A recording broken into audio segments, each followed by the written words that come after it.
My father is Palestinian and a refugee, and throughout his early life he was uprooted from his home not once, but twice, first from the West Bank and then from Kuwait.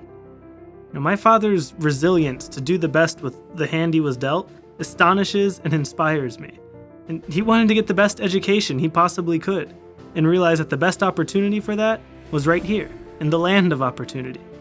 So he applied for a small school in Ohio called the University of Toledo, and with just barely enough to make it, he did.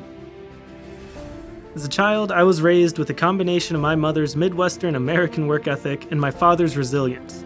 Naturally, I found myself involved in activism from a young age. First for the basic human rights of Palestinians, then for many other social justice issues as my awareness grew.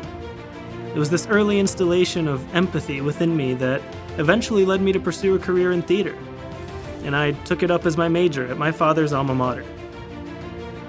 Under the guidance of my acting professor, I was motivated to take the stage and produce art not for the fame or fortune it could bring, but for the perspective and experience I could instill in my audiences.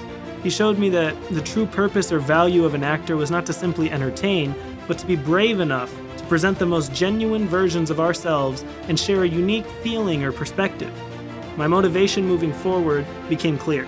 I would use what I learned to make the world a better place, one audience member at a time. I always told myself one day I may run for office, but I always pictured it being much farther down the road. Then May 30th, 2020 happened.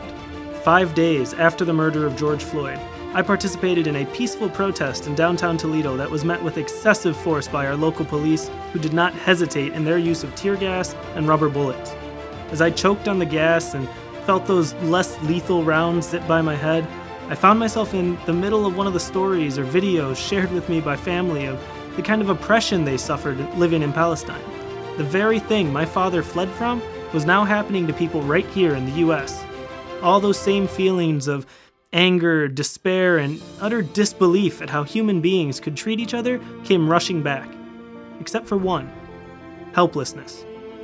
Now, I was in the United States of America, a great experiment in self-governance that was far from a perfect system, but a system that anyone with courage and resilience to do so could be a part of and change.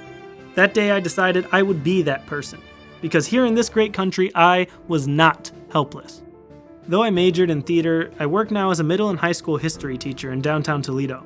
When we study history, we focus on the pivotal moments that occur, but what we often overlook is what leads up to those moments, and how the people affected by those moments responded. One of my favorite quotes to use in my classes is, "The future has an ancient heart." And what that means is the future is a product of the past and present combined. We must learn from the past and take action in the present in order to better our future.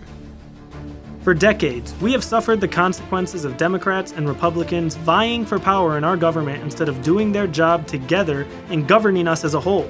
Instead of implementing the fixes to the issues that affect our everyday lives like healthcare, criminal justice, and education, they use those fixes as political bargaining chips and divide us even further. That is why I will be running as an independent, so I can be independent of backroom party agendas, independent of misguided party loyalty, and independent to serve the needs of the people I represent and not a party.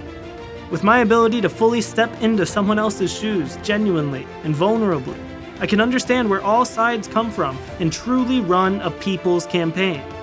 I am ready, the country is ready, and now is the time for us to reclaim our independence. I'm Yusuf Badar and I approve this message.